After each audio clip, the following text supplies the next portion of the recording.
Specialistët për hetimin e krimeve kibernetike në DVP Vlorë referuan materialet në prokurori dhe nisi procedimi penal për shtetaset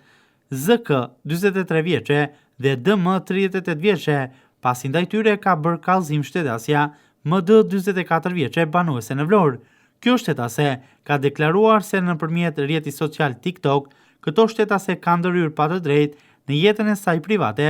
dhe kanë publikuar materiale bullizuese dhe ofenduese ndaj saj, por edhe familjarëve të saj. Specialistët për hetimin e krimeve në policinë Sarand kanë referuar materialet në prokurori dhe kanë nisur procedimi penal për shtetasin e P 27 vjeç banues në fshatin 6, pasi dyshohet se gjatë një konflikti për motive të dobta në fshatin Metoq ka goditur me grushta shtetasin MJ 46 vjeç banues në Sarand. Specialistët e seksionit të policisë rrugore në Sarand arrestuan në flagrancë shtetasin M 38 vjeç banues në Sarand, pasi është konstatuar nga shërbimet e policisë në rrugën Idris Al Dhima duke drejtuar automjetin në gjendje të dehur. Materialet janë referuar prokurorisë për veprime të mëtejshme.